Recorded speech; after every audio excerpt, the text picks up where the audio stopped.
Welcome back to Best Books to Read. Today, we're going deep. Deep, yeah, into Rich Dad, Poor Dad. Oh, yeah, It's a book that, it sold millions of copies. it has. And it's really sparked, I think, a lot of conversation about money. Yeah. And I think for a lot of people, it might even change Sure. the way they think about their own personal finances. Yeah, I mean, it's a book that challenges a lot of conventional wisdom about Yeah. wealth. So instead of focusing on like climbing the corporate ladder or saving every penny, Rich Dad, Poor Dad kind of emphasizes financial literacy and building assets that work for you. Okay, so to kind of set the stage here, the book starts with Robert Kiyosaki, Hmm. talking about growing up, and he has these two father figures, right? Yeah, His own dad and then his best friend's dad. right. And he calls them poor dad and rich dad. Yes. And they have these totally different outlooks on life and money. Totally. It's I think it's fascinating to see how those contrasting viewpoints shaped his understanding of wealth. Poor dad, he was Right. highly educated, had a solid government job, but really struggled financially his whole life. He Mm. believed in working hard, getting a good education, and saving money, that classic path to success. Right, like that traditional American dream blueprint. Yeah, exactly. But then you have rich dad, right? The entrepreneur Yeah. who dropped out of school Right. but built successful businesses. And he really stresses the importance of financial education. Yes. Like not just earning money, but understanding how money really works. And making it work for you. Yes. Exactly. And this really is the core, like, fundamental difference that Rich Dad, Poor Dad is getting at. Kiyosaki's arguing that, our standard education a lot of times misses the mark Hmm. when it comes to financial literacy. So we're kind of set up to fail in a way, or like to struggle. In a way, yeah, because we're not taught the skills or the mindsets that you need to build real wealth. Right. So he's really hammering home the idea that you need to understand the game of money to win. And one of the key rules is understanding the difference between assets and liabilities, right? Absolutely. Which, I mean, it sounds so simple. It is. It's like Finance 101, but I think so many people just miss it. Yeah. An asset, according to Kiyosaki, is something that puts money in your pocket. Okay. A liability takes money out. Got it. It's a really simple concept, but so powerful. Okay, so this is making me rethink this new car that I was about to lease. Oh, yeah. That's a Hey. perfect example. That brand new car that depreciates the second you drive it off the lot. Classic liability. Okay. Gobbles up your cash. I mean, Yeah. loan payments, insurance, gas, maintenance, you name it. Yeah. And he even challenges the idea, right, that your home is always an asset, Yes, which I feel like that's what everybody said. it is. Build equity. It's an investment. Yeah, exactly. Kiyosaki argues that for a lot of people, their homes are actually liabilities. Yeah.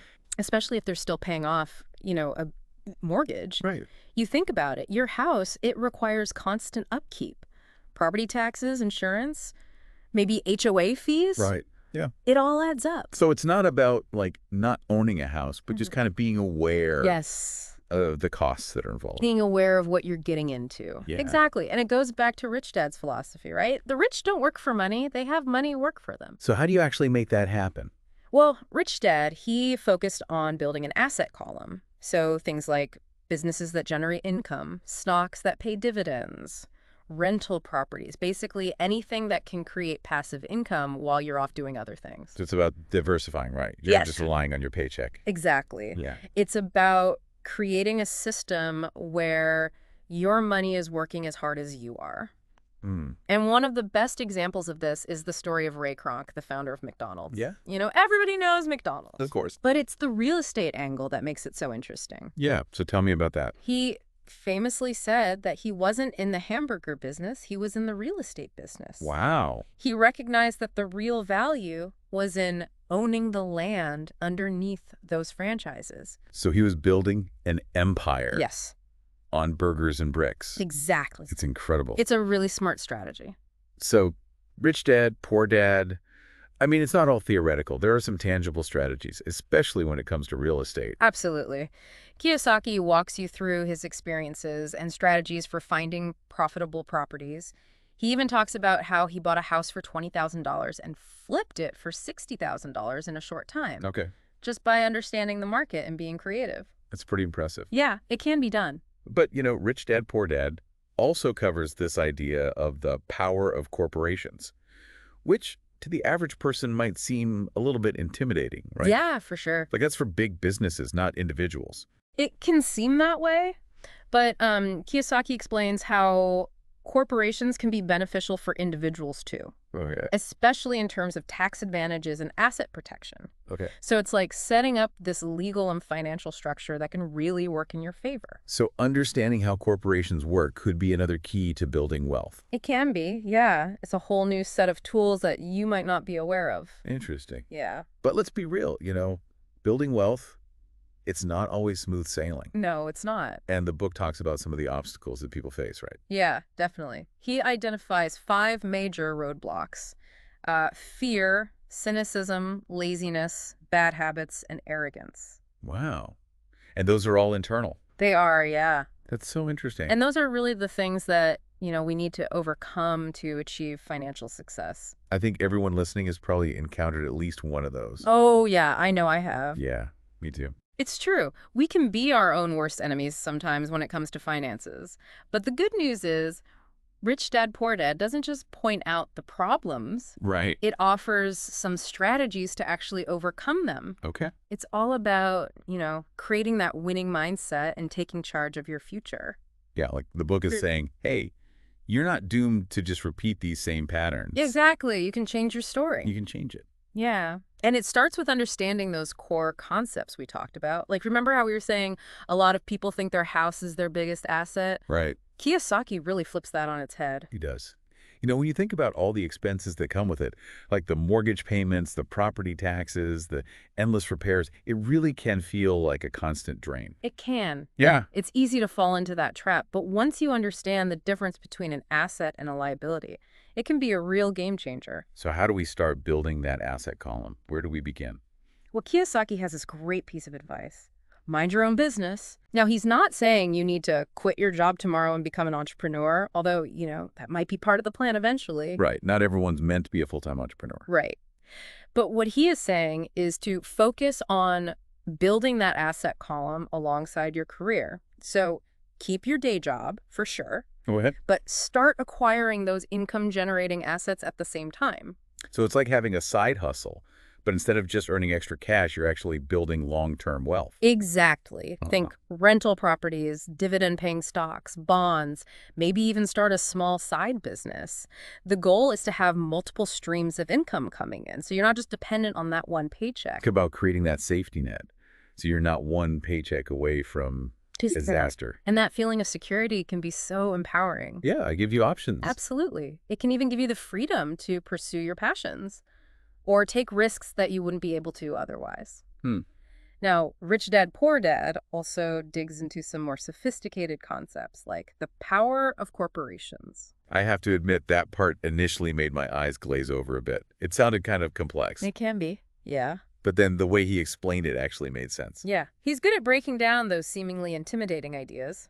He explains how corporations can offer significant tax advantages and asset protection, which can be a huge benefit to individuals as well as big companies. So it's not just about minimizing your tax burden. Yeah. It's also about protecting what you've already earned. Exactly. Having that extra layer of defense against any financial setbacks. I never thought about it that way. Yeah. So we've got all this knowledge now. Right. We're starting to develop the right mindset.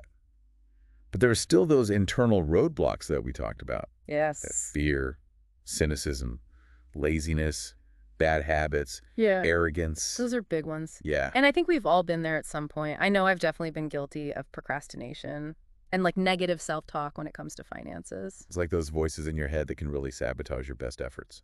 So how do we overcome those internal challenges? Does Rich Dad, Poor Dad offer any solutions? It does. It stresses the importance of developing a strong mindset and taking responsibility for your financial well-being.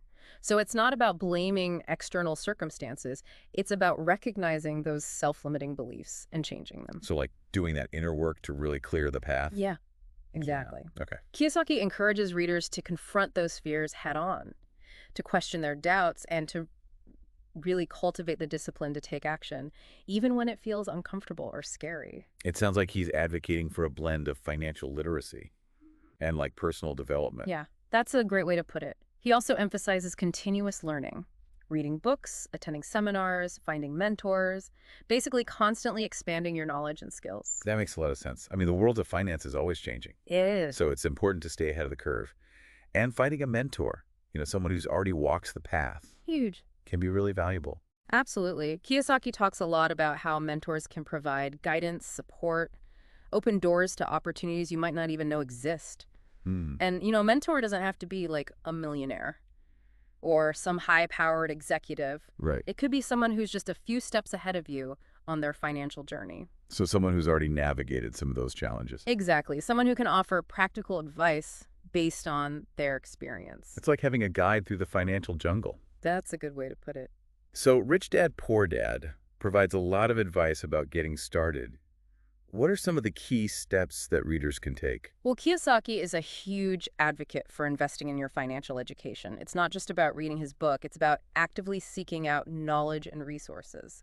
He's really big on being a lifelong learner. He is, yes. Yeah. And he also emphasizes the importance of starting small. You don't need a huge amount of capital to begin investing. It's about developing those good habits early on and gradually building your portfolio over time. So it's more about consistency and a long-term vision Yeah. than trying to get rich quick. Exactly. It's about making smart choices, managing risk, and staying the course. Okay. And of course, he encourages readers to focus on building that asset column we talked about, so acquiring income-generating assets that will work for them over the long term. Yeah. So that could be real estate, stocks, bonds, even starting a business. Right. There are so many different avenues to explore, and Rich Dad, Poor Dad gives you the knowledge to make informed decisions. He also talks about managing risk, right? It's not about being reckless with your money. No, it's not. It's about being strategic. Okay. Kiyosaki isn't saying throw all caution to the wind. It's about understanding the different types of risk Right. and making calculated decisions. So it's not just about building wealth, it's about preserving it. Exactly. But, all this knowledge is useless if we don't take action. That's where it all comes together. Rich Dad, Poor Dad is a call to action. It's about taking all this new knowledge and applying it.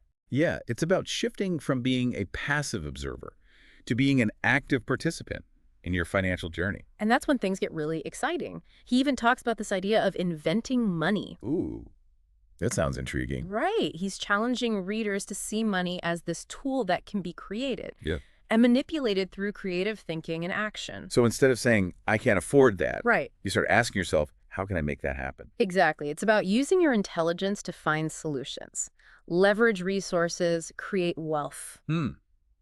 That's empowering. It is. One of the examples that really stuck with me was that story about how he bought a house for $20,000 Yeah. and then quickly sold it for $60,000. Yeah. That's a classic example of what he calls working smarter, not harder. It wasn't about brute force or long hours. It was about recognizing an opportunity and using his knowledge to make a profit. He's like, hey, the rules of the game are negotiable if you know how to play. Exactly. That's the essence of Rich Dad, Poor Dad. It's not just about accumulating wealth. It's about developing that wealth-building mindset. It's about shifting your perspective and realizing that you have more control over your financial future. Than you might think. Yeah. Yeah, and I think that's one of the most valuable things you can take away from this book. It empowers you to challenge the status quo, to think outside the box and create your own unique path. Okay, so we've talked about building assets. We talked about the power of corporations, overcoming those internal obstacles, even inventing money. It sounds like Rich Dad, Poor Dad covers a lot of ground. It does. It really does. Is there anything else readers can look forward to? Well, he ends the book with a series of to-dos, which are basically action steps you can take to start on your path. So he doesn't just leave you hanging with all these ideas and no clue where to begin. No, he's very action-oriented. He wants you to take this knowledge and apply it. I like that. Yeah. One of the first to-dos is to reflect on what resonated with you in the book. Okay.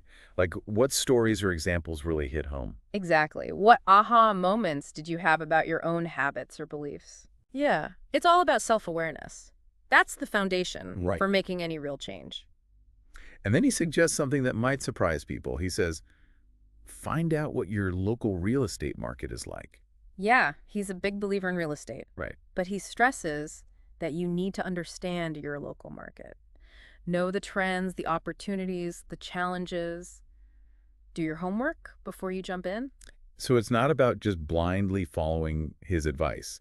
It's about adapting it to your situation. Exactly. And then he takes it a step further and says, attend a foreclosure auction. Ooh, that sounds a little intimidating, to be honest. It can be, but it's also an incredible learning experience. You can see firsthand how properties are bought and sold, often at prices well below market value. So it's like a real-world crash course in real estate. Yeah, And if real estate's not your thing, he also recommends exploring the possibility of setting up your own corporation. right. We talked about the benefits of incorporating, and he encourages readers to at least consider it as part of their strategy. So it's about building that strong financial foundation for the long term. Exactly. Okay. And this next to do is probably the most important one. Find a mentor. Yeah. We were just talking about the value of that. We were. And he really drives that point home. Mhm. He believes that finding someone who has already achieved what you want to achieve can make a huge difference. Yeah. They can offer, insights, guidance, connections, things that you might not be able to find on your own. Exactly. And remember, a mentor doesn't have to be a Warren Buffett or an Oprah Winfrey. It could be someone in your local community who's just a few steps ahead of you. That makes it seem a lot more achievable. It does. And finally, Kiyosaki encourages readers to do something I think is really beautiful. He says, teach others what you've learned. I love that too. Mm. It's about paying it forward and sharing the knowledge that has helped you. And it not only benefits others, but it helps you solidify your own understanding as well. Yeah, it's a win-win. It is. And that brings us to the end of our deep dive into Rich Dad, Poor Dad. It's a book that challenges how we think about money and empowers you to take control of your financial future. It's full of practical advice, inspiring stories, and just a really healthy dose of unconventional wisdom. It really is. It gives you a whole new lens to view the world through. I think so. It's a game changer. Even if you don't agree with every single thing that he says, the book just forces you to think differently about your finances and your relationship with money. And that in itself is incredibly valuable. It is, yeah. Like he's giving you permission to question the rules Yeah. and create your own path. Exactly. He reminds us that financial freedom is a journey. It's not a destination. Hmm. It's about continuous learning, growth, and action. Okay, so as we wrap up our deep dive here, what are some final thoughts that you'd like to leave our listeners with? What's the one big takeaway you hope they'll remember? I think the most important message is that anyone can achieve financial freedom, regardless of where they come from, their background, or their current circumstances. It's not about being born wealthy. It's about developing that right mindset and taking action. Rich Dad, Poor Dad provides a roadmap for that journey. Yeah, it's like he's saying, hey, you don't have to be stuck in the same patterns as your parents or your peers. Totally. You can break the mold. You can. And it all starts with understanding that fundamental difference between assets and liabilities. Building that asset column and creating those multiple streams of income. Put your money to work for you so you can achieve financial independence and pursue your dreams. It's such an inspiring message, and I love how he emphasizes that taking action part. Yeah. It's not just about reading the book and nodding along. It's about going out and actually putting those principles to work. That's where the real magic happens. And he gives you those action steps at the end to get started. Yeah, He does. that's to-dos. He does. He's like, don't just dream about it, do it. Exactly. Go out and create it. Okay, so we hope you enjoyed this deep dive into Rich Dad, Poor Dad. Definitely pick up a copy if you haven't already, and let us know what you think. And of course, don't forget to subscribe to our channel, like this episode, and leave a comment below with your favorite takeaway. Hit that notification bell so you never miss an episode.